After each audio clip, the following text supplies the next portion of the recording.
अस्सलाम वालेकुम। Kaif 8 audit and insurance. आज इंशाल्लाह हमारा लेक्चर नंबर 8 है। हम अपना चैप्टर 1 डिस्कस कर रहे हैं आई कैप की बुक से। होपफुली अब तक तो सबके पास किताबें भी मौजूद होंगी और आप लोगों ने थोड़ा रिदम में भी आप आगे होंगे, पढ़ना स्टार्ट कर दिया होगा। देखें, ऑडिट के बारे में यही है कि अगर आप इसको साथ साथ इन्हें लेकर चलेंगे, बाकी सब्जेक्ट्स का तो आमतौर पे हम टीचर्स जो हैं वो कहते तो हैं कि यार स्टूडेंट्स को इनकरेज रखने के लिए या मोटिवेटेड रखने के लिए कि भाई आप लोग पढ़ें साथ साथ, लेकिन उधर शायद फिर भी गुजारा हो जाए। इधर लिटरली गुजारा नहीं होना आपका अगर आप साथ साथ इसको नहीं पढ़ेंगे, कॉन्सेप्चुअली नहीं पढ़ेंगे, रट्टे मारेंगे तो पिछला पेपर ये जो आया है स्प्रिंग 2025 का, कौन सा है, ऑटम 24 का जो आया पेपर, तो ये ऐसा पेपर था, मुश्किल नहीं था बिल्कुल भी, but it was very conceptual. तो जिन लोगों ने तो रट्टे मारे हुए थे उनके लिए तो फिर काम ख़राब हो गया। तो भाई थोड़ा सा कंसेप्चुअल स्टडीज़ के ऊपर आना है, थोड़ा चीज़ों को रिटेन करने की कोशिश करनी है कंसेप्चुअली, और उसकी प्रैक्टिस करनी है, लिख लिख के करना है। ठीक है, ये बड़ा ज़रूरी है। तो आगे बढ़ते हैं जी।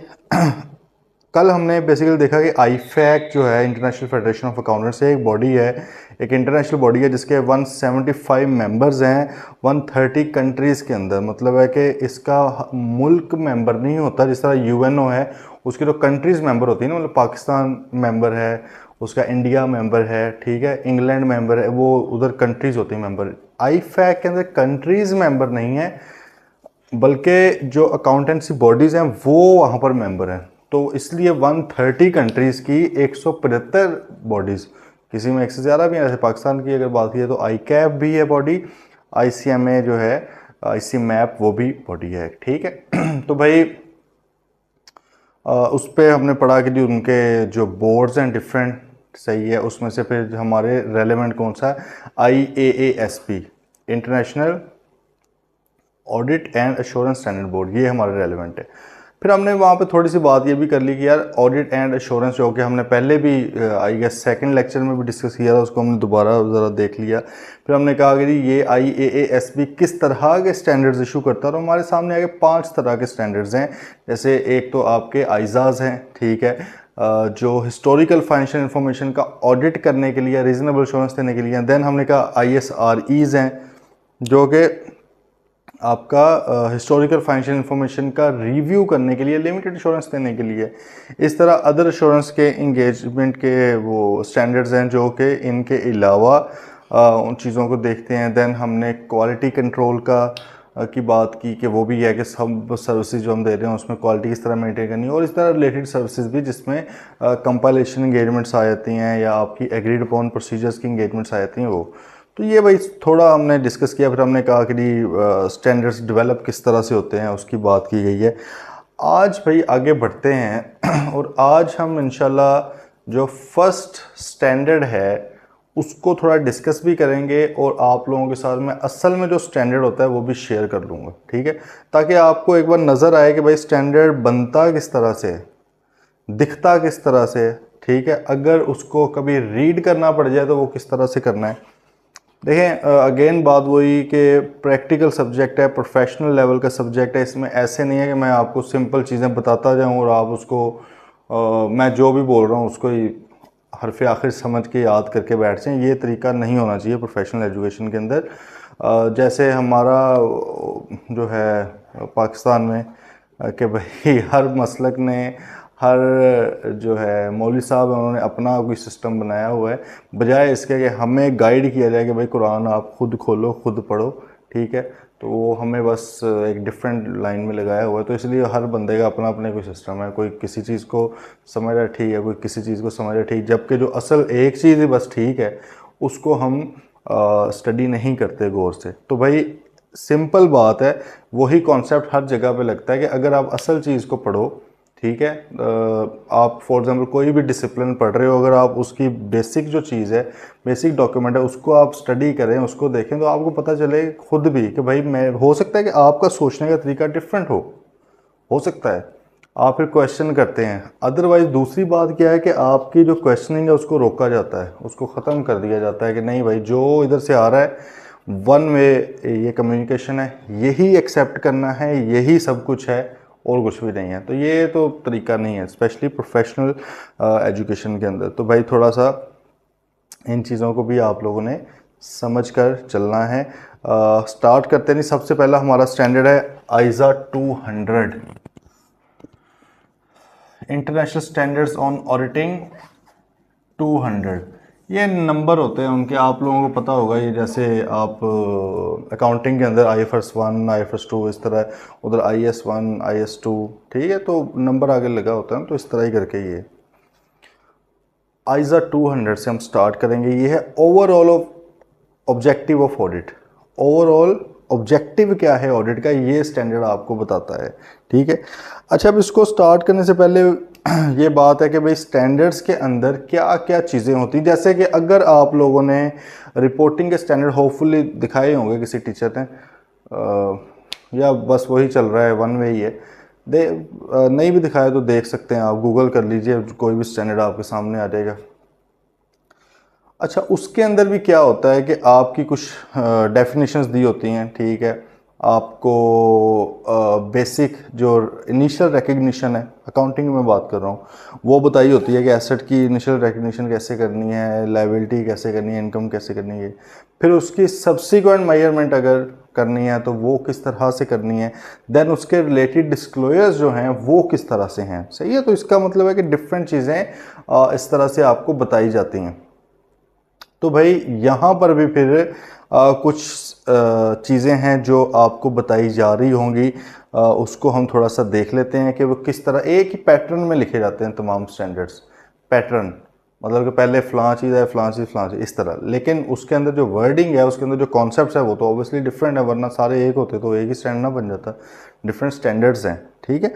तो आए ज़रा बुक पे, और आप लोग के साथ मैं वो शेयर भी कर देता हूँ, ठीक है। इसी मौके पे आप लोगों ने सुनते हो मुझे मैसेज कर देना है, मैं आपके साथ फ़ौरन शेयर कर देता हूँ ग्रुप के अंदर। तो उसको भी साथ खोल के देखिएगा, जो ये कह रहा है उसी से ही कह रहा है, ठीक है, खुद से नहीं कोई बात कर रहा है। आई कैप की बुक देखें ज़रा, ये जो है ना आइजाज, ये ऊपर वाला जो छोटा सेक्शन हमने कल छोड़ा था, बेसिकली इसके साथ पढ़ने के लिए था। वो ये कह रहा है भाई कि आइजाज जो हैं वो ऑडिट के कॉन्टेक्स्ट में लिखे जाते हैं। इसके अंदर क्या होता है, ईच आइजा कंटेन्स एन इंट्रोडक्शन। सबसे पहले तो इंट्रोडक्शन होगा, ठीक है। आप लोग ये खोल लें, आपको भेज दिया है, सही है।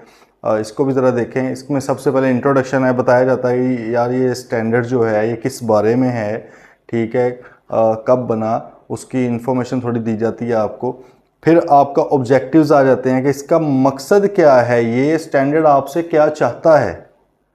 ये असल चीज़ होती है कि स्टैंडर्ड आपसे चाहता क्या है, उसके उसके क्या मकासद हैं जो इससे अचीव होंगे, क्या ऑब्जेक्टिव्स हैं।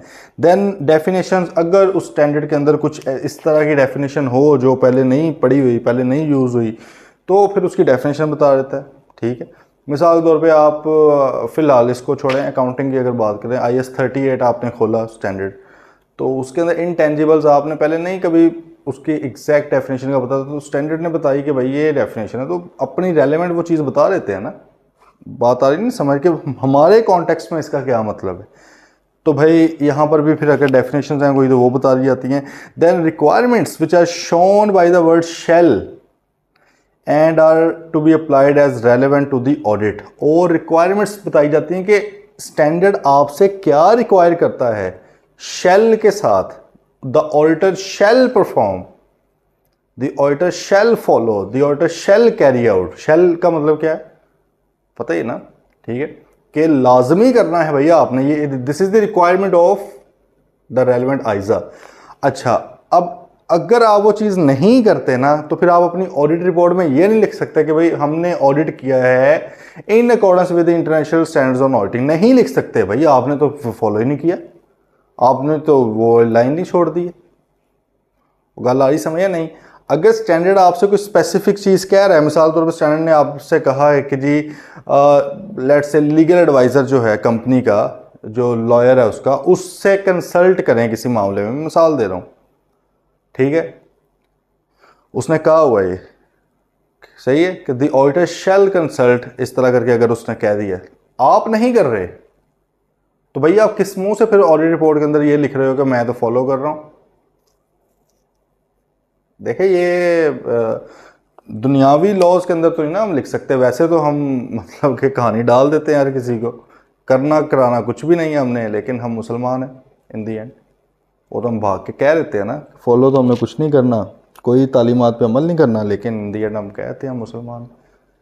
इधर वो कहता है कि भाई साहब अगर आप फॉलो कर रहे हो तो लिखो ना, वो तो आपको उधर क़यामत में जाके पता लगेगा ना कि क्या हमने किया है क्या नहीं किया, लेकिन इधर तो वो ज़ाहिर साथ साथ पता चल रही हैं चीज़ें। तो वो आपको कहता है कि सर आपने फॉलो करना ही करना है, अगर नहीं करेंगे तो फिर कम से कम ये ना लिखें कि हम इसको स्टैंडर्ड्स के मुताबिक ऑडिट कर रहे हैं, आप नहीं कर रहे, ठीक है। अच्छा आगे application and other explanatory material which is for guidance only, तो ये ए पैराग्राफ भी हम इसको बोलते हैं, ठीक है। होता क्या है, आप खोल लें आइजा 200 जो भेजा आपको स्टैंडर्ड, उसमें आपको नज़र आ रहा होगा ये सारी चीज़ें, इंट्रोडक्शन है, ऑब्जेक्टिव है, डेफिनेशंस कोई होंगी और रिक्वायरमेंट्स लिखी होंगी पहले तो, ठीक है। रिक्वायरमेंट्स सिंपल पैराग्राफ होते हैं 1 2 3 4 5 इस तरह चल रहे होते हैं, बाद में आगे आते हैं एक्सप्लेनेटरी पैराग्राफ, ठीक है, जो गाइडेंस के लिए होते हैं कि फॉर एग्जांपल अगर पीछे रिक्वायरमेंट में कोई बात की गई है, अब उसको मजीद इलेबोरेट करना है या उसकी एग्जांपल देनी है या उसकी कोई प्रैक्टिकल इंप्लीकेशन देनी है, तो वो कहता है ए पैराग्राफ में देखें। रिक्वायरमेंट्स वाले पैराग्राफ जहाँ पे एंड हो रहा होता है ना, मतलब कोई भी पैरा अगर उससे रेलिवेंट कोई है तो आगे जहाँ पे पैरा एंड होता है तो इस तरह लिखा होता है, फॉर एग्जाम्पल ये या इस तरह कि भाई इससे रेलिवेंट जो बात है ना वो A12 से A14 में जाके पढ़ लें आप, बात आ रही समझ, इस तरह करके लिखा हो तो आप उससे रेलिवेंट जाके वहाँ पढ़ लेते हैं, हाँ भाई क्या उसका मज़ीद गाइडेंस उसके ऊपर क्या है, बात आ रही है समझे नहीं। जिस तरह आपने IFRS से भी देखे होंगे, उसमें भी 3 तरह के आने लग गए ना, ABC वॉल्यूम, ठीक है। तो A वॉल्यूम में रिक्वायरमेंट्स होती हैं, मतलब अकाउंटिंग पॉलिसीज वगैरह वो असल ट्रीटमेंट होते हैं, B में उसकी एग्जांपल्स होती हैं, ठीक। C में उन्होंने वो लिखा हुआ है कि भाई इसके क्या बैकग्राउंड, इसका क्या था, क्यों बनी है चीज़ें, वो तो नहीं इतनी रेलेवेंट, वो रिसर्च पर्पस के लिए रेलेवेंट है, एजुकेशन या प्रोफेशन के लिए इतनी नहीं है, सही है। तो उधर भी, तो इधर भी भाई फिर ऐसे ही है, पहले तो ये 4-5 चीज़ें हैं। अच्छा अब इसको ऐसा याद करने की ज़रूरत नहीं कि रट्टा मारने बैठ जाओ कौन कौन सी चीज़ें हैं, भाई सिंपल बात है, आप लोगों ने स्टैंडर्ड देख लिया असल में, बस याद हो गई है ना, उसको आप थोड़ा देख लें किस तरतीब में लिखा हो, इसी तरतीब में एक चीज़ होती है, हर स्टैंडर्ड तकरीबन इस तरह ही है। हाँ उसमें डेफिनेशन वाला पार्ट किसी में होगा किसी में नहीं होगा, मतलब जहाँ पे रिक्वायर्ड है, जहाँ पे कोई नेसेसरी डेफिनेशन उनको लगी है उन्होंने डाल दी है, जहाँ पे नहीं लगी नहीं डाल दी, अदर देन दैट बाकी सब कुछ सेम है। आगे भाई बात समझ, तो आ रही ज़रा अब आइजा 200, इसका नाम क्या है, overall objectives of the independent auditor and the conduct of an audit in accordance with the ISA, ठीक है। कि भाई ऑडिटर का ओवरऑल ऑब्जेक्टिव क्या है ऑडिट का, या ऑडिट को कंडक्ट कैसे करना है इन अकॉर्डेंस विद द आइजा। अच्छा अब यहां पर आपके माइंड में क्वेश्चन एक आ सकता है कि सर क्या ये सारे का सारा जो ऑडिट होना है, जो सारा प्रोसीजर होना है फाइनेंशियल स्टेटमेंट में, वो इसी के अंदर बता देगा? नहीं भाई, इसके अंदर सिंपल वो बेसिक आपको डायरेक्शन देगा कि भाई आपका मकसद क्या है ऑडिट का, ठीक है, मेरे स्टैंडर्ड के मुताबिक। मतलब अगर आप अपनी ऑडिट रिपोर्ट के अंदर लिखना चाहते हो कि जी हमने आइजाज के अकॉर्डिंग, आइजाज के हिसाब से हमने ऑडिट किया है, तो सर फिर मेरा तो ये ऑब्जेक्टिव है, क्या आपका भी यही ऑब्जेक्टिव है? बात आ रही समझ। तो भाई पहला जो स्टैंडर्ड आइजा 200 ये आपको बेसिकली ऑब्जेक्टिव ओवरऑल बताता है कि भाई ओवरऑल हमारा क्या मकसद है और हम किस तरह से इसको कंडक्ट करेंगे। हाँ अब यहाँ पर वो ये बात करेगा, देखिएगा कि भाई ये स्टैंडर्ड बता रहा होगा कि आगे वाले सारे स्टैंडर्ड्स को भी आपने फॉलो करना है। वो कहेगा भाई सिर्फ 200 को नहीं मान लेना, बल्कि आगे जाके आपका 210 आएगा टर्म्स ऑफ एंगेजमेंट का, उसको ही मानना है, 220 आएगा ISQC का क्वालिटी कंट्रोल का, उसको ही मानना है, 230 और डॉक्यूमेंटेशन है, 240 आपका फ्रॉड का है, 250 आपका आ जाएगा, 260 आ जाएगा, 265 आ जाएगा। तो वो आपको बताएगा कि भाई साहब ये भी आपने सारे फॉलो करने। और इसी तरह आगे 300 सीरीज़ है, 400 सीरीज़ है, 400 सीरीज़ आपके सिलेबस का पार्ट नहीं है, 500 सीरीज़ है, उसमें भी है। सीरीज़ से मुराद है कि मतलब समझ रहे हैं जैसे 200, 210, 220 तो सीरीज़ इसको कह रही जाता है। इस तरह आ रही है बात समझ? तो सर ये सिचुएशन है कि वो आपको ओवरऑल बता रहा। अच्छा यहाँ पे थोड़ा सा मैं आपको बहुत बेसिक आइडिया एक दे देता हूँ स्टैंडर्ड स्टार्ट करने से पहले, कि आपके जो है ना इंटरनेशनल स्टैंडर्ड्स ऑन ऑडिटिंग, उसके अंदर एक तो 200 सीरीज़ आती है, ठीक है, एक आपकी आ जाती है जिसमें 300 सीरीज़, 100 सीरीज़ नहीं है। अच्छा, फिर 400 सीरीज़, इसमें भी कोई 3-4 हैं स्टैंडर्ड। फिर आ जाती 500, इसमें ज़्यादा है, 600 भी है।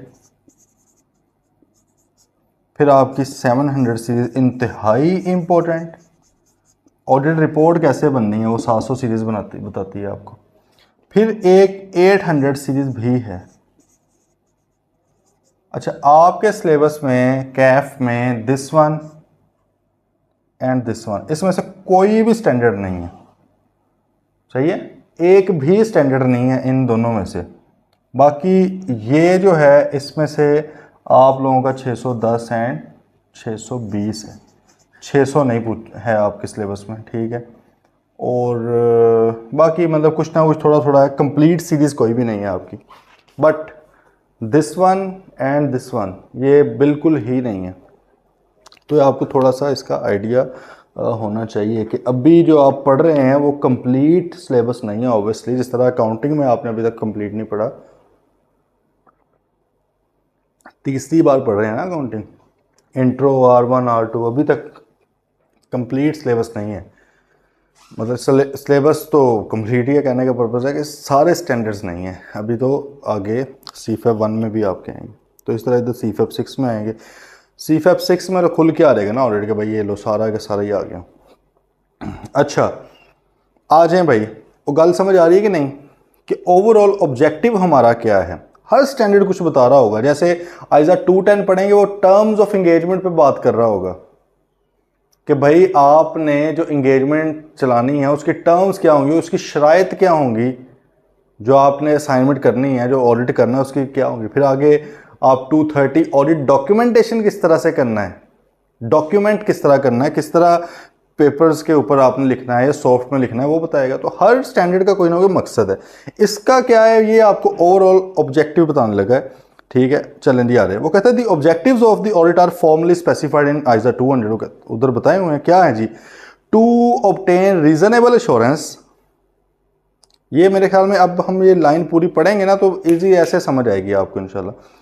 To obtain reasonable assurance, auditor का मकसद क्या है, to obtain reasonable assurance about whether the FS financial statement as a whole मतलब ओवरऑल, ठीक है, as a whole are free from material misstatement.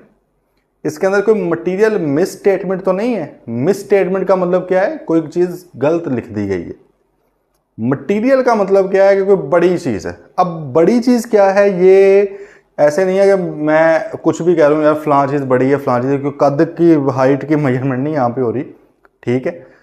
आपने आइजा 320 हम पढ़ेंगे मटीरियलिटी का स्टैंडर्ड, कि वो मटीरियलिटी सेट करना बताता है। सिंपल उसका मैं आपको बता देता हूँ, आप समझ जाएंगे फ़ौरन ही। देखिए जो फाइनेंशियल स्टेटमेंट बनती है ना, वो भी मटीरियलिटी की बेस पे बनती है।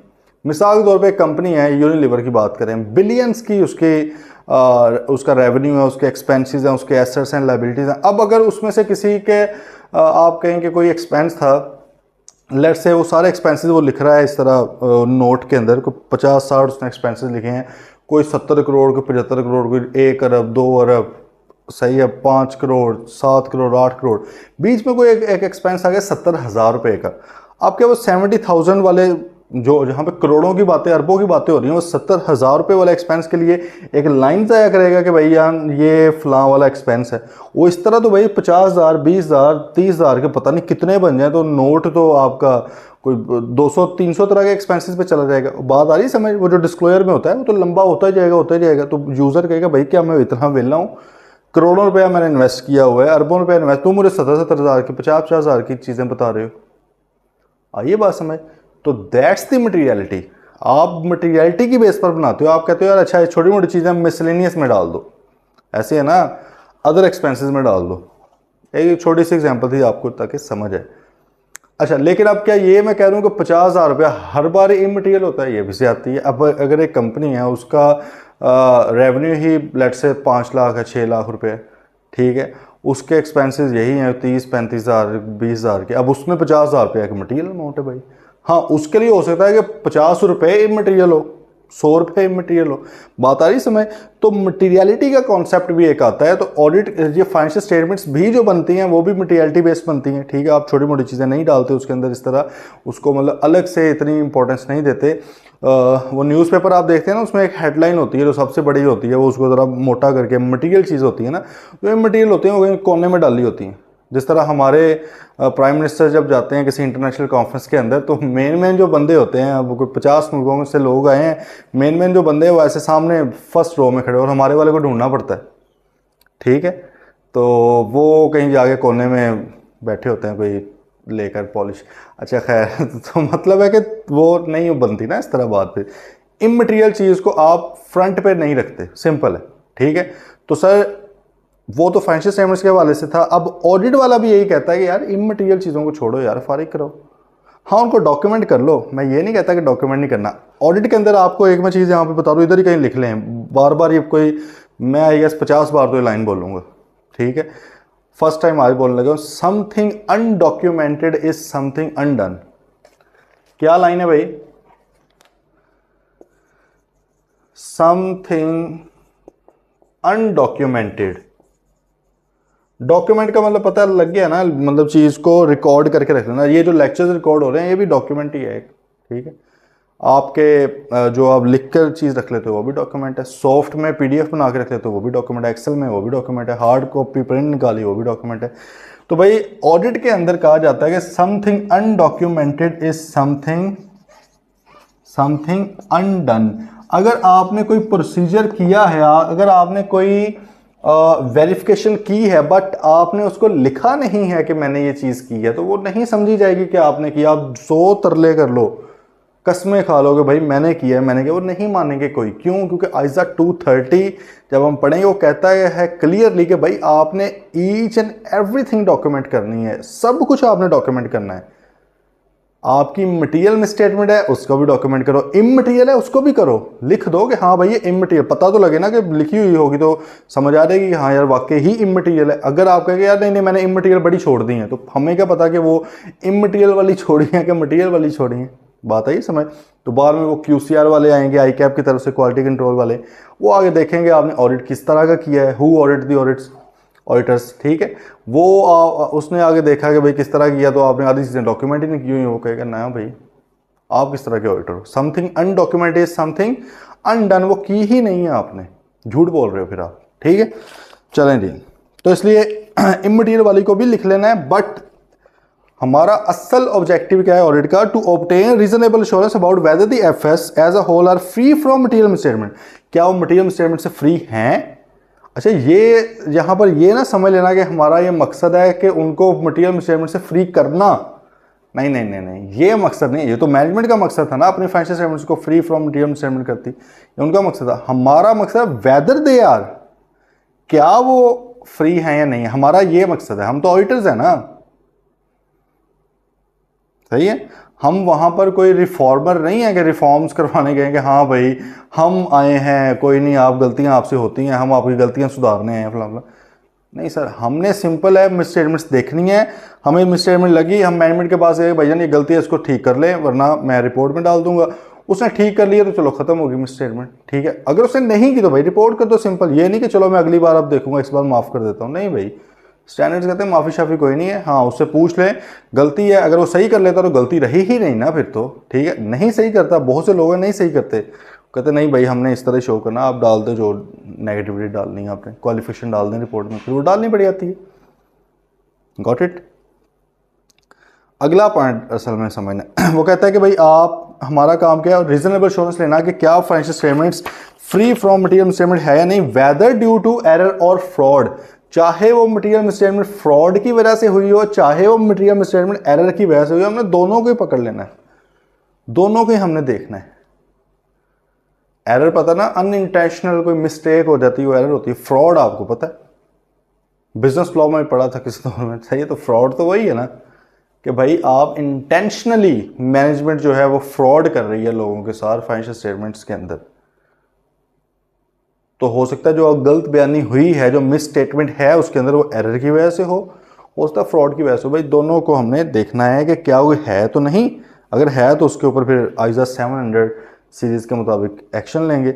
There by enabling the auditor to कहता है अब इससे होता क्या है, enabling the auditor to express an opinion on whether the financial statements are prepared in all material respects in accordance with the AFRF। ये सारी टर्म्स हमने पढ़ी हुई हैं डिटेल में, अब दोबारा मेरा नहीं ख्याल इस पर ज़रूरत है। AFRF पे बहुत लंबी चौड़ी बहस हुई, ऐसी शायद ही किसी जगह पे होती हो। हमने खोल के देखा भी है AFRF कहाँ से निकलता है, क्या होता है फलां।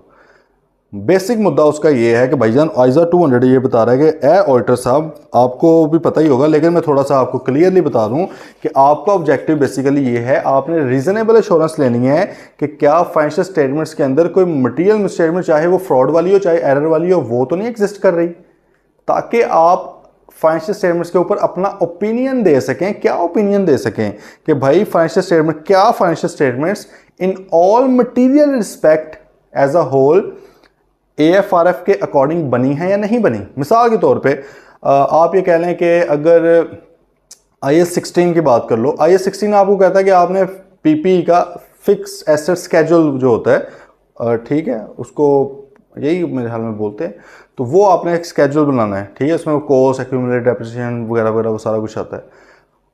अब लेट्स से क्लाइंट नहीं बना रहा, वो वैसे तो ये अजीब सी बात है, क्लाइंट बना देते हैं इस तरह की चीज़ें, लेकिन लेट्स से आपको समझाने के लिए, क्योंकि आपको पता है उस स्टैंडर्ड का, वो नहीं बना रहा उसको, आपने उसे कहा भाईजान ये मिसस्टेटमेंट है। मिसस्टेटमेंट क्यों है? AFRF तो कह रहा है कि बनाओ, आपका AFRF कौन है? IAS 16 है रेलेवेंट, वो कह रहा है बनाओ, आप नहीं बना रहे भाई, तो क्या करें सर, ये मिसस्टेटमेंट है, इसको बनाएं प्लीज़, ये डिस्क्लोजर आप मिस कर रहे हैं, ठीक है। मिसस्टेटमेंट का सिंपल फिलहाल आप लोगों को मैं ये बता देता हूँ कि 3 तरह की चीज़ें मिसस्टेटमेंट कहलाती हैं।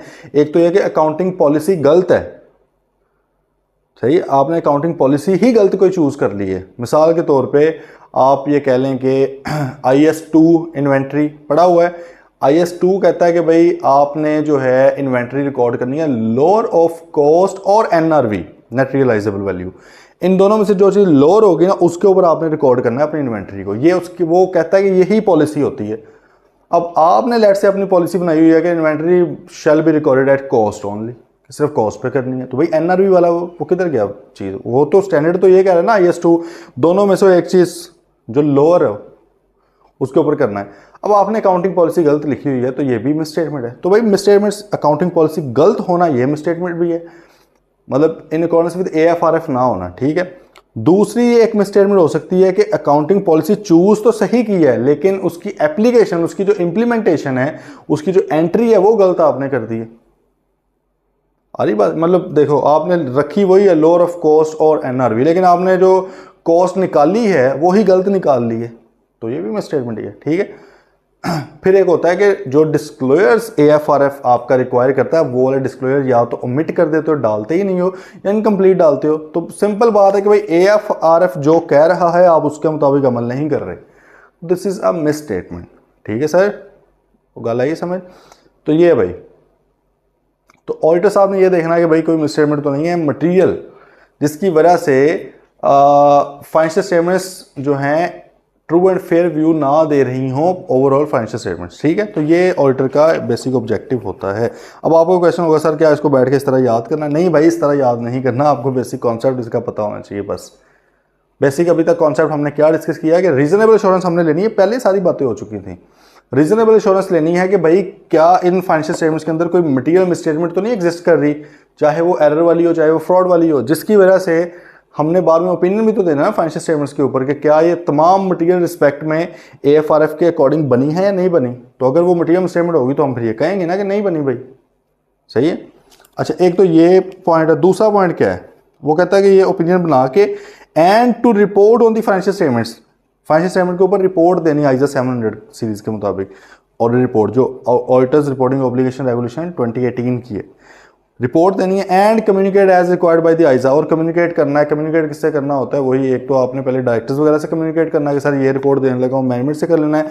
अगर वो नहीं मान रहे या वो एग्री हो गए कि चलो ठीक है, फिर आपने वही वाली जो रिपोर्ट है वो किसको दे देनी है, मेंबर्स के नाम पे निकाल देनी है वो रिपोर्ट, ठीक है, इन accordance with the auditors findings.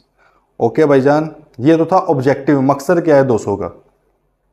अब आ गया रिक्वायर क्या करता है। कहता है भाईजान ये मकसद जो ऊपर बताया ना, इसको अचीव करने के लिए क्या क्या करना पड़ेगा आपको, क्या क्या जतन करने पड़ेंगे आपको, तो वो जरा पढ़ लेते हैं। उसने कहा कि भाई ISA 200 requires the auditor to comply with all ISAs relevant to audit. वो कहता है कि भाईजान ये जो ऑडिट से रेलेवेंट है ना, ये सारी जो चीजें आनी है, इन सब के साथ आपने क्या करना है, कंप्लाई करना है, इनको फॉलो करना है। तो आप ये समझ लें कि अभी सफर स्टार्ट होने लगा था, जर्नी अभी शुरू होने लगी थी, तो पहले जो स्टेशन आया उसने ये बता दिया कि भाई आगे जाके आपने इन तमाम स्टेशन से गुजरना है, फिर जाके आप यहां पर पहुंचोगे। जो जो आपके रेलेवेंट स्टेशन है आपने हर जगह से गुजरना है। बात है ये समझ। तो भाई आइजा 200 ने स्टार्ट होते ही बोल दिया कि भाई पहली बात ही ये है कि ये ना होगा आपको कि मैंने तो आइजा 200 को मान लिया है। कहते 200 को तब मानोगे जब अगली सबको मानोगे, वरना 200 को मानने का क्या फायदा है, ठीक है। तो उसने पहले नंबर पे तो ये बात कर दी। फिर वो कहता है requires you order to comply with relevant ethical requirements. वो कहता है एथिक्स को भी मानो भाई, वो जो कोड ऑफ एथिक्स आपके आईकैप ने लिखा हुआ है, जो कि आईफैक के बोर्ड IAESBA ने, कल हमने देखा ना एथिक्स स्टैंडर्ड बोर्ड, उसने जो गाइड किया अपने मेंबर्स को, और मेंबर्स ने मतलब आईकैप ने उसके अकॉर्डिंग अपना कोड ऑफ एथिक्स का एक बुकलेट बनाया। कहता है उसको भी फॉलो करो, चैप्टर 13 को भी कहता है फॉलो करो, ठीक है। देन आपका फिर वो कहता है and to plan and perform an audit with professional scepticism. Scepticism का मतलब शक्की होना, लड़कियों को ज़्यादा पता होगा, ठीक है।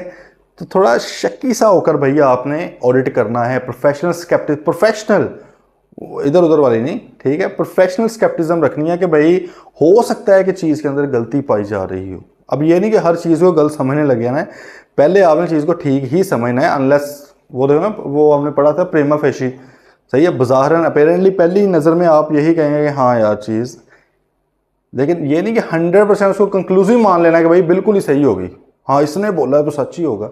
नहीं नहीं नहीं, स्केप्टिकल रहना है, थोड़ा क्वेश्चनिंग माइंड आपका होना चाहिए। माइंड में क्वेश्चंस आ रहे हों, आप कोई एविडेंस देखें आपके सामने, कोई फॉर एग्जांपल आपने कहा बैंक स्टेटमेंट लेकर आओ, आपको बैंक स्टेटमेंट में थोड़ा सा लगा आपको कि यार ये तो लग रहा है जैसे एडिट की हुई है, पॉसिबिलिटी है, करते हैं। आपने उससे कहा यार ये ज़रा सॉफ्ट फॉर्म में तो देखो, तो नहीं सर सॉफ्ट में नहीं आती, हार्ड में ही आती है।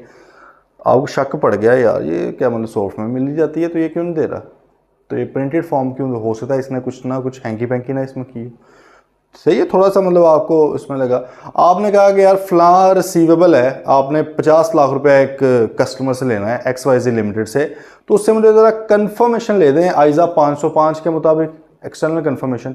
उसने कहा सर कंफर्मेशन मिल जाए। कंफर्मेशन से क्या मुराद होता है, आप बेसिकली ऑडिटर जो है वो लेटर लिखता है पार्टी को, थर्ड पार्टी बाहर वाली पार्टी को, कि भाई फॉर एग्जाम्पल अगर रिसीवेबल है तो कि ये कंपनी कह रही है कि हमने आपसे 50 लाख लेना है, आप बता रहे हैं क्या वाकई आपने 50 लाख देना है या कोई और अमाउंट देनी है, ये होता है। और नीचे कंपनी का साइन शाइन हो जाता है, कंपनी की तरफ से भिजवा दिया जाता है, लेकिन वो लिखा होता है कि ऑडिटर को डायरेक्ट आनी चाहिए, ठीक है। अब ऑडिटर साहब के पास वो आई तो है, लेकिन उसने देखा है कि वो जो इन्वेलप के अंदर है वो इन्वेलप फटा हुआ है, जैसे पहले किसी ने निकाल ली है चीज़, या उसके ऊपर टेप्स इस तरह टेपे शेपे लगा के और ऐसे उसको सील किया हो, लग रहा है कि पहले चीज़ जो है वो खुली थी, ठीक है, उसको यूज़ किया गया पहले भी, तो वहाँ पर फिर उसके माइंड में स्केप्टिकल हो सकता है वो, यार ये क्या मतलब तरीका है, बात आ रही है ना समझ। तो ये स्केप्टिकल एक माइंड है, क्वेश्चनिंग माइंड है, ठीक है।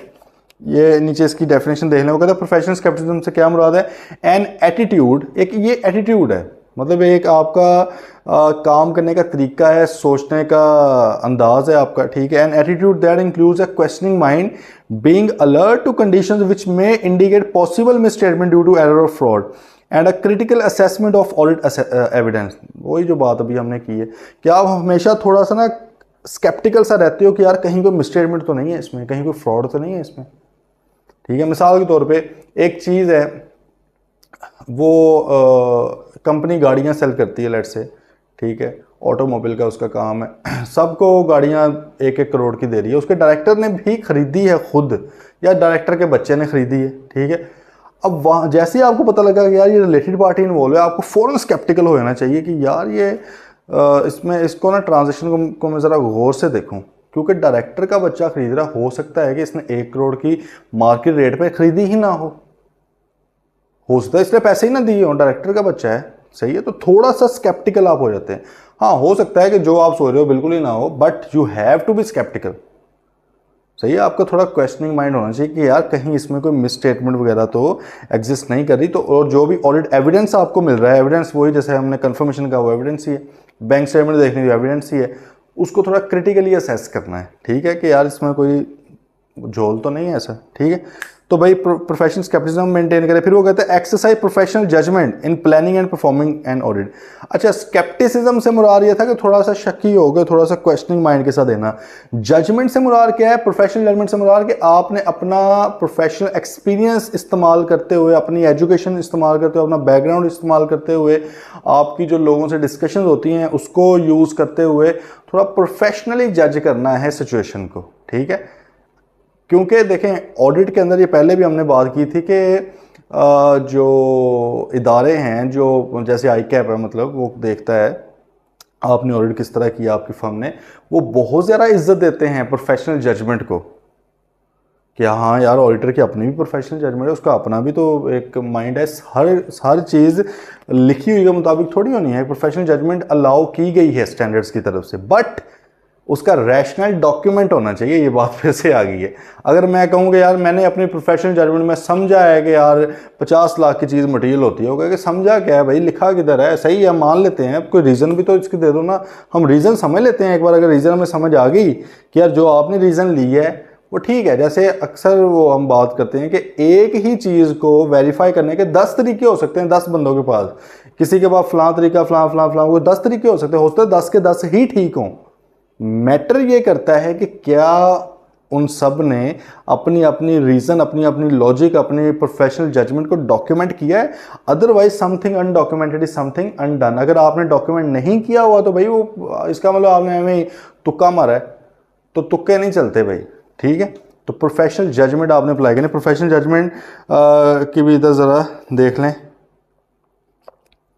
क्या उसका डेफिनेशन हो गया था। Application of relevant training, knowledge, experience within the context provided by auditing, accounting and ethical standards in making informed decisions about the courses of action that are appropriate in the circumstances of the auditing engagement.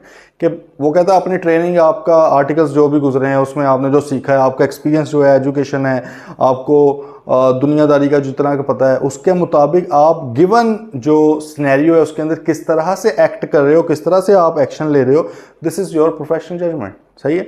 अब इसके uses भी बताए हुए हैं, जैसे उसने कहा materiality and audit risk. Materiality कितनी होनी चाहिए, कैसे होनी चाहिए, इसका फॉर्मूला भी है निकालने का, बट वो फॉर्मूला भी डिपेंड कर रहा होता है आपके प्रोफेशनल जजमेंट पे। वो साथ ये कहता है कि भाई आप अपने हिसाब से सोचें, सही है। वन साइज फिट्स ऑल नहीं है ऑडिट, सही है। कि मैं कहूँ कि यार 10 लाख रुपया ही मटीरियलिटी हो गया, यार एक कंपनी है उसका, फॉर एग्जांपल एप्पल है, ठीक है, $1 ट्रिलियन कंपनी, वो कहेगा यार इसकी इतनी ज़्यादा उसका रेवेन्यू है, उसकी इतनी ज़्यादा नेटवर्थ है, उसको 10 लाख रुपए उसके लिए क्या है, कुछ भी नहीं है भाई, बात आ रही समझ। और एक कंपनी है उसका है 20 लाख रुपया रेवेन्यू, उसके लिए 10 लाख बहुत चीज़ है, बहुत बड़ी चीज़ है। 10 लाख उसे छीन लो, कंपनी कहेगी भाई मेरे साथ क्या हो गया। तो वो वहाँ पर कहता है कि भाई मटीरियलिटी के अंदर आप अपनी प्रोफेशनल जजमेंट यूज़ करो। फिर ऑडिट रिस्क, रिस्क कहाँ पे कितना है। हो सकता है कि फॉर एग्जांपल मैं हूँ, मैंने कभी इंश्योरेंस कंपनी का ऑडिट नहीं किया, लेट्स से मैं अगर किसी इंश्योरेंस कंपनी का ऑडिट करने जाता हूँ, मेरे लिए बहुत ज़्यादा रिस्क है उसके अंदर, कि हो सकता है कि मुझे कुछ चीज़ें आती ही ना हो, बात आ रही समझ। दूसरी तरफ एक बंदा है, उसने इंश्योरेंस कंपनी का ऑडिट किया, उसके लिए इस चीज़ में तो इतना रिस्क नहीं है ना। तो ऑडिट रिस्क भी एक सिंपल एग्जांपल्स हैं, अभी डिटेल में इंशाल्लाह आगे जब जाएंगे तो ऑडिट रिस्क पढ़ेंगे आइजा 330, तो चीज़ें और समझ आएंगी। तो इसलिए उसने कहा कि भाई ऑडिट रिस्क आइडेंटिफाई करने के लिए कहाँ पे कितना रिस्क है। अभी फ़िलहाल आप ये समझ लें कि ऑडिट जो होता है ना, वो 2 तरह से हम लेकर चल रहे होते हैं एट अ टाइम। एक होती है सिस्टमैटिक अप्रोच, मतलब प्रॉपर ऑर्गेनाइज्ड वे में, ये नहीं कि चलो तू वो वेला, तू वो वेला, तू वो वेला, नहीं भाई, एक ऑर्गेनाइज्ड वे में, एक डिसिप्लिन अप्रोच के साथ हम चलते हैं, सिस्टमैटिक वे में। और दूसरा होता है रिस्क बेस्ड करते हैं हम काम, क्योंकि देखें हम रीजनेबल एश्योरेंस दे रहे हैं, हम एब्सोल्यूट नहीं दे रहे। अगर हम एब्सोल्यूट दे रहे होते ना, हम हर छोटी मोटी चीज़ देख रहे होते, रिस्क है नहीं है लगे रहते। लेकिन हम जो हैं रीज़नेबल इंश्योरेंस दे रहे हैं, तो भाई हमारी टाइम की वैल्यू है, सही है, कॉस्ट आती है उसकी, हमारी डिफरेंट इनहेरेंट लिमिटेशंस हैं, तो भाई हम फिर ज़्यादा फोकस उस पर ना करें जो हाई रिस्क की एरियाज़ है, सही है ना। तो फिर हम रिस्क बेस्ड अप्रोच के ऊपर चलते हैं। ऑडिट के अंदर हमेशा रिस्क बेस्ड अप्रोच चलती है, क्योंकि एब्सोल्यूट श्योर एक एक चीज़ देख ही नहीं सकते। जब देखनी ही कुछ चीज़ें हैं, मेन चीज़ें हैं, तो भाई फिर वो चीज़ें देखो ना जहाँ पर मटीरियल मिसस्टेटमेंट का रिस्क मौजूद है, कि लग रहा है यार इधर मिसस्टेटमेंट होगी। हमने डायरेक्टर के बच्चे की ट्रांजेक्शन को क्यों पकड़ा? क्योंकि हमें शक है कि इसके अंदर रिस्क हो सकता है, ऑडिट रिस्क। ये हमने कहाँ से सोचा है? हम ये इसने नहीं हमें बताया होगा कि इसको देखो ही देखो, ये भाई इधर प्रोफेशनल जजमेंट ने सोचा, सही है, तो उसका यूज़ है। इस तरह उसने कहा nature, timing and extent of procedures to use to obtain audit evidence, किस तरह का प्रोसीजर लगाया जाए, कब लगाया जाए, किस हद तक लगाया जाए, नेचर, टाइमिंग, एक्सटेंट। इसके ऊपर किसी दिन और बात होगी थोड़ी डिटेल में, मैं आपको बताऊँ, क्योंकि ये आप ना nature, timing and extent, nature, timing and extent ये बहुत ज़्यादा सुनोगे ऑडिट के अंदर, ठीक है, कि भाई नेचर का मतलब किस तरह का ऑडिट प्रोसीजर या ऑडिट एविडेंस, टाइमिंग किस टाइम पे लगाना है, जैसे स्टॉक टेक है, सही है, कि इन्वेंट्री को काउंट करना है, वो भाई फाइनेंशियल ईयर एंड के ऊपर ही होगा ना, बीच में तो नहीं कर सकते ना, क्योंकि देखें इन्वेंट्री की वैल्यू आ रही है फाइनेंशियल स्टेटमेंट्स के अंदर 2 करोड़ रुपए की। अब वो 2 करोड़ के पीछे क्वांटिटी भी पड़ी हुई थी 30 जून के ऊपर या नहीं, तो वो 30 जून वाली डेट पे देखेंगे ना। अगर मैं 20 मई की डेट वाली क्वांटिटी उठा लूँ तो मेरा उससे क्या ताल्लुक है, मैंने तो 30 जून वाली देखनी। तो टाइमिंग मैटर करती है, किस टाइम पे। एक्सटेंट का मतलब किस हद तक, क्या 100% चीज़ें देख रहे हैं या 10% देखी है, 20%, ये प्रोफेशनल जजमेंट है, ठीक है। Then evaluate whether sufficient appropriate audit evidence has been obtained. ये हमने ऑडिट एविडेंस की बात पहले भी एक दिन की थी कि सफिशिएंट भी होना चाहिए क्वांटिटी वाइज और अप्रोप्रिएट भी होना चाहिए। अप्रोप्रिएट का मतलब क्वालिटी, क्वालिटी में 2 चीज़ें आ रही होती हैं, एक आपकी रेलेवेंस के क्या आपके रेलेवेंट है वो, या हमें कोई और चीज़ है आप बिला वजह नथी कर रहे हो अपने साथ, और दूसरा रिलायबिलिटी, क्या आप उसके ऊपर रिलाई भी कर सकते हो। दोनों चीज़ें मिलकर अप्रोप्रिएटनेस को डिफाइन करती हैं। तो अब ये भी जजमेंट ही है ना कि भाई हाँ इतना काफ़ी है मेरे लिए, या यार इस हद तक रिलायबल है, चलो मान लेते, प्रोफेशनल जजमेंट है आपकी, ठीक है।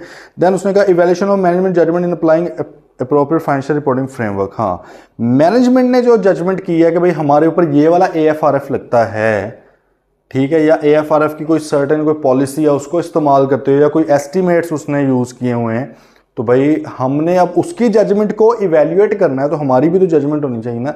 हम अब ज़रा उसके एंगल से चीज़ें देखें कि क्या इसने जो जजमेंट अप्लाई की है वो सही जजमेंट है। इसको देखने के लिए हमें अपनी जजमेंट भी बेहतर करनी पड़ेगी, ठीक है। Then drawing conclusion based on audit evidence obtain. फिर वो कहता है एंड पे जब आपका एविडेंस वगैरह आपने जो ले लिया उसकी बेस पर कंक्लूजन अब आपने ड्रॉ करना है, ठीक है। फॉर एग्जांपल 10 चीज़ें देखी उसमें 3 सही हैं, 5 जो हैं वो गलत हैं, 2 मिली नहीं, ठीक है। अब आपने असेस करना है कि भाई इसको मैं ओवरऑल क्या आप बोलूँ, तो ये भी प्रोफेशनल जजमेंट है आपकी, ठीक है। तो ये कुछ चीज़ें हैं जो आपने प्रोफेशनल जजमेंट क्या यूज़ है। पेपर में आ सकता है बहुत ही कोई बेसिक सा पेपर आ गया, कोई क्वेश्चन आ गया, सही है, सस्ता सा, तो फिर उसमें तो आ जाएगा, अदरवाइज इतना ये हैवी चीज़ तो है नहीं। नीचे सफिशिएंट अप्रोप्रिएट ऑडिट एविडेंस की बात की है, उसने कहा sufficiency is the measure of quantity of audit evidence, appropriateness is the measure of the quality, ठीक है। In terms of its relevance and reliability, sufficiency and appropriateness of audit evidence are interrelated. Obtaining more audit evidence may not compensate for its poor quality. बिल्कुल, उसने कहा ये नहीं है कि आप फजूल किस्म के एविडेंस लेते रहो, अच्छा यार ये चीज़, ये फॉर एग्जांपल फजूल की आपको मैं बता देता हूँ। लेट्स से आपने सेल्स को वेरीफाई करना है, ठीक है, कि सेल्स की अमाउंट ठीक है या नहीं है, उसकी एक्यूरेसी को देखना है।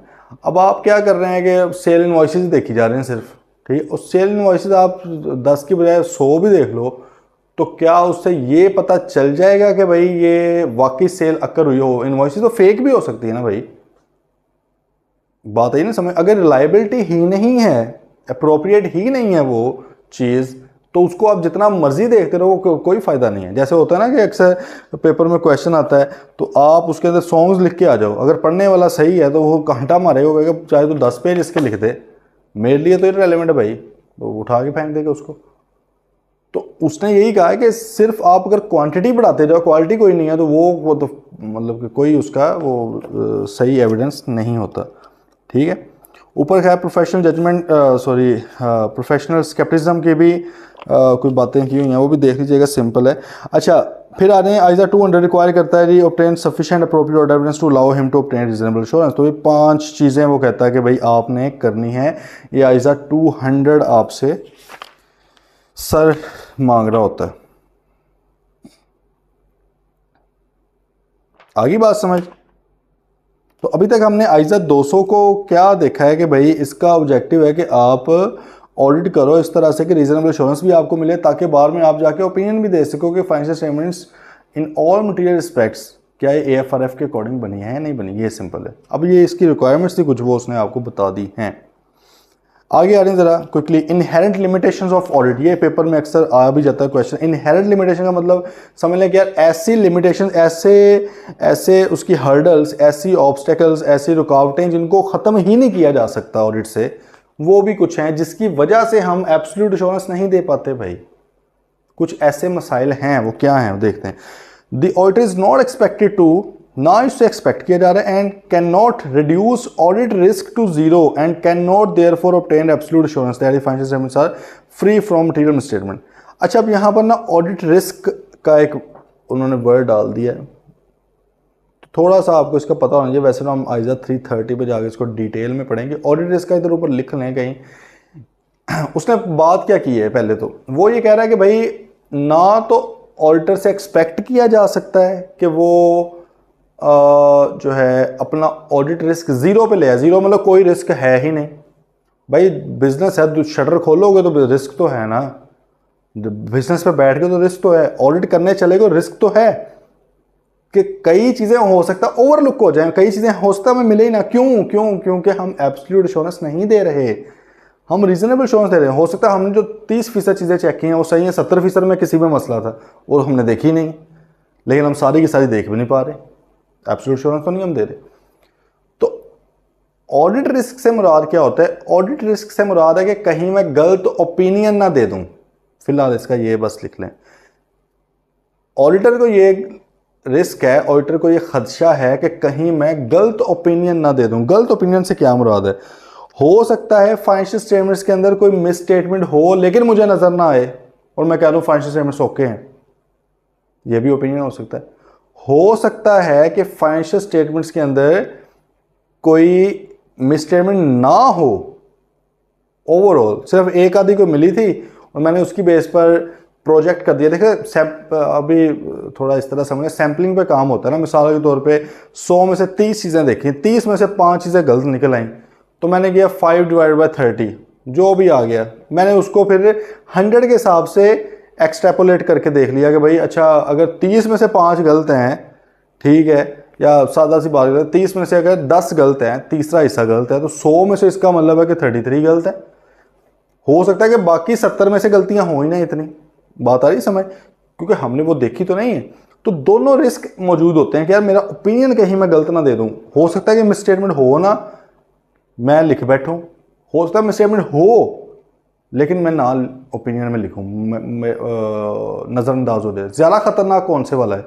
दूसरे वाला ही है ना, ठीक है, कि भाई मिस स्टेटमेंट है ही नहीं, मिस स्टेटमेंट मौजूद है बट मुझे नज़र नहीं आई, तो ये तो बड़ी खतरनाक बात है। ये ऑडिट रिस्क है, ठीक है। तो इसको आप जीरो कर ही नहीं सकते क्योंकि आप 100% चीज़ें नहीं देख रहे भाई, 100% चीज़ें नहीं देख रहे सर आप, ठीक है।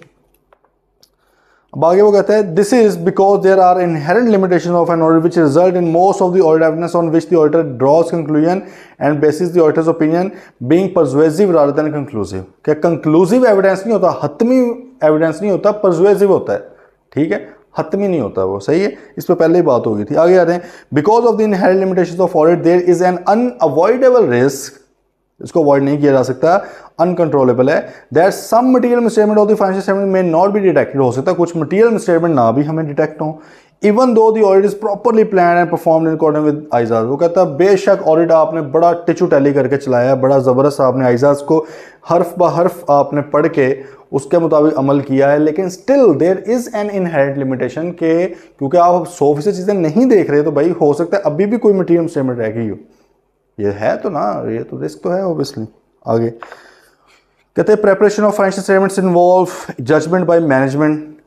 मैनेजमेंट की भी जाहिर है इसमें जजमेंट होती है, क्योंकि आप ने पढ़ा होगा फाइनेंशियल स्टेटमेंट से बहुत जगह पर जो है आपके एस्टिमेट्स यूज़ हो रहे होते हैं। आप मतलब इवन स्टार से शुरू हो रहे हैं, हर स्टैंडर्ड में कोई ना कोई आपको मिल जाएगा। IS2 की बात करें, वो कहते हैं लोअर ऑफ कॉस्ट, और NRV क्या होती है? Net realisable value. भाई अभी तो बेची ही नहीं है चीज़, तो कैसे पता कि इतने की है? वो तो अगर बिक गई तो सेल में जाएगी। आप कह रहे हो कि स्टॉक को उस अमाउंट पे रिकॉर्ड करो। लोअर ऑफ कॉस्ट और NRV, फॉर एग्जांपल कॉस्ट आपकी चीज़ की थी इस मार्केट की लेट से 30 रुपये, लेकिन आप दूसरी तरफ NRV इसकी बना रहे हो, नेट रियलाइजेबल वैल्यू। क्या होती है कि एक्सपेक्टेड कितने की है सेलिंग प्राइस की और लेस कॉस्ट टू सेल, बेचने में कितने पैसे लगने हैं। आपने एक्सपेक्टेड लिखा हुआ है, यार ये मुझे लग रहा है कि 32 रुपए की बिकेगी, ठीक है, तो भाई आप इन्वेंट्री को रिकॉर्ड करोगे 30 रुपए पे, लेकिन लेट से चीज़ ऑब्सलीट हो गई है। अब आपने एस्टिमेट किया कि यार ये तो 25 की बिकनी है, कॉस्ट आपकी 30 थी। IS2 कहता है इस पे रिकॉर्ड करो भाई, अब NRV पे अपनी इन्वेंट्री को राइट डाउन करो। राइट डाउन का मतलब उसकी अमाउंट को कम कर दो, सही है। अब ये स्टैंडर्ड कह रहा है भाई NRV तो असल वाली तो तब पता लगेगी ना जब असल में चीज़ बिकी है। अब जब असल में चीज़ बिक गई है तो वो इधर थोड़ी आएगी, वो तो स्टॉक में जा रही होगी, सॉरी सेल्स में जा रही होगी। गल कर रहे हो फॉलो है नहीं? थोड़ा तहम्मुल से सोचो, समझ आ जाएगी, ठीक है। एस्टिमेट आ गया।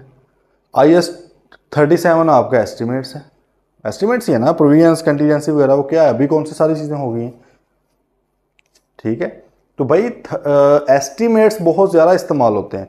आपने IS16 के अंदर यूज़फुल लाइफ ली हुई है जी, कि जी फॉर एग्जांपल बिल्डिंग की 10 साल है, एस्टिमेट यह हो सकता है कि 5 साल बाद बिल्डिंग फारिग हो जाए, हो सकता है कि 20 साल 25 साल 30 साल चल जाए। आपने लिखी हुई कंप्यूटर के 3 साल है, हो सकता है 5 साल चल जाए, 10 साल चल जाए, एस्टिमेट्स हैं, ठीक है। तो सर ये जो है ना, फिर वो इम्पेयरमेंट का भी आई गेस पढ़ी ली होगी, IS36, सही है। तो उसमें भी आप वो क्या कर रहे होते हैं, रिकवरेबल अमाउंट वगैरह निकाल रहे होते हैं, आप उसकी वैल्यू इन यूज़ निकाल रहे होते हैं, फ्यूचर को प्रिडिक्ट करके डिस्काउंटिंग करके ला रहे हो। तो दीज आर ऑल एस्टिमेट्स। भाई फ्यूचर में पता नहीं क्या होना क्या नहीं होना, आप किस जो डिस्काउंटिंग रेट आप लगा रहे हो सकता है कि वही आप, वो भी एस्टिमेट है ना कि फ्यूचर में इस तरह होगा, उसको हम लेकर आएँ। तो एस्टिमेट्स अब जो होते हैं वो देखो, प्रेपरेशन ऑफ फाइनेंशियल स्टेटमेंट किसकी जिम्मेदारी थी? मैनेजमेंट की। इसका मतलब मैनेजमेंट ने एस्टिमेट इस्तेमाल किए हुए उसके अंदर। तो भाई जब मैनेजमेंट ने एस्टिमेट्स इस्तेमाल किए हैं और आपने अपनी जजमेंट को अप्लाई करने, उन एस्टिमेट्स को असेस करना है। आप ये तो नहीं कह सकते ना कि यार एक्चुअल हुआ ही नहीं है तो आप क्यों एस्टिमेट लगा रहे हो। कहेगा क्यों वाले इस बात के आगे हमारा जो AFRF है वो हमें कह रहा है एस्टिमेट कर लो, तो आपको क्या मसला है ऑडिटर साहब? इसका मतलब कि एस्टिमेट लगाने से मसला कोई नहीं है, बट एस्टिमेट्स रीजनेबल होने चाहिए। देखिए रीजनेबल होने चाहिए, एक्चुअल तो नहीं हो सकते ना। बात फिर वही है कि फ्यूचर एक्चुअल तो नहीं ना आप आज की डेट में प्रिडिक्ट कर सकते। तो जब फाइनेंशियल स्टेटमेंट में एक बाय डिफ़ॉल्ट एक चीज़ ऐसी मौजूद पड़ी हुई है जो कि 100% एक्यूरेसी के साथ, सर्टेनिटी के साथ आप कह ही नहीं सकते ठीक है, तो एक तो ये बहुत बड़ा रीज़न है कि भाई 100% आप कैसे कह सकते हो कि मटीरियल स्टेटमेंट नहीं है। हो सकता है आज आपने कहा रिसीवेबल्स का आपने अलाउंस वहाँ पर क्रिएट किया हुआ है, आपने कहा फॉर एग्जांपल 10% ऑफ रिसीवेबल जो मुझे लग रहे हैं बैड डेट हो जाने, एस्टिमेट है ब्रो। हो सकता है कल जाके 15% हो जाए, 8% हो गल आएगी समझ। तो एक ये भी बहुत बड़ा रीज़न है कि आप जितना मर्जी अच्छा ऑडिट कर लो, एस्टिमेट्स को क्या कर सकते हो आप, रीजनेबली देख सकते हो, ठीक है। देन वो कहते हैं पॉसिबिलिटी दैट मैनेजमेंट में नॉट प्रोवाइड आइदर इंटेंशनली और अनइंटेंशनली कंप्लीट इन्फॉर्मेशन।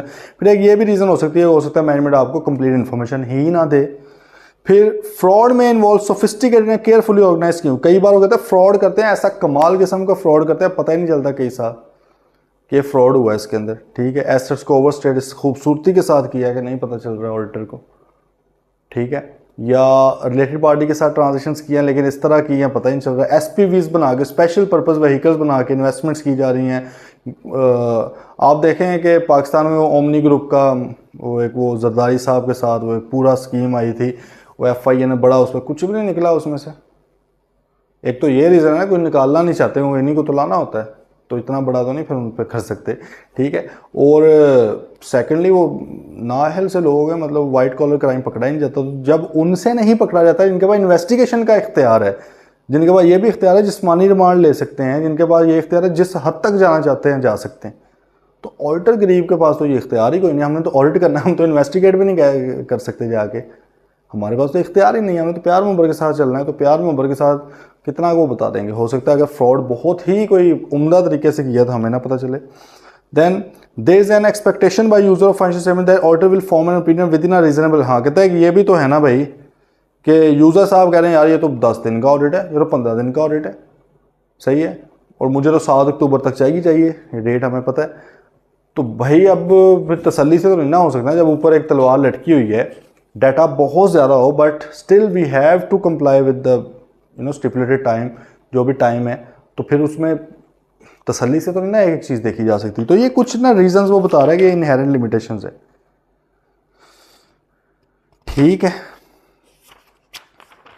बाकी ये थोड़ा रह गया, ये कल फिर इंशाल्लाह करते हैं डिस्कस। किसी भी तरह का कोई भी क्वेश्चन है आपका तो वो प्लीज़ आप लोगों ने पूछ लेना है। ठीक है, आज बेसिकली हम आइज़ा 200 को ही डिस्कस कर रहे हैं इसके अंदर। बस यहाँ पे आइज़ा 200 डिस्कस हो गया। ये आगे जो टॉपिक है इंटरम एंड फाइनल ऑडिट वाला, ये जनरल सा टॉपिक है, ये स्टैंडर्ड का पार्ट तो नहीं है। पेपर में आपको वैसे ये नहीं आना कि स्टैंडर्ड में क्या लिखा है, वो स्टैंडर्ड वाइज पूछता ही नहीं है। पढ़ाने का मकसद आपको ये है कि एक तो आपके आर्टिकल्स में हेल्प हो भाई, प्रोफेशनली आपको पता हो कि चीज़ें किस तरह चल रही हैं, और सेकेंडली मुझे तो ये पर्सनली लगता है कि ऑडिट को पढ़ाने का सही तरीका ये है कि आप उनको साथ साथ स्टैंडर्ड्स भी आप स्टूडेंट्स को बताएं। ठीक है, मुझे ये लगता है, हो सकता है किसी का ओपिनियन कोई और हो। कल फिर मिलते हैं इंशाल्लाह। टिल देन टेक केयर, अल्लाह हाफिज़।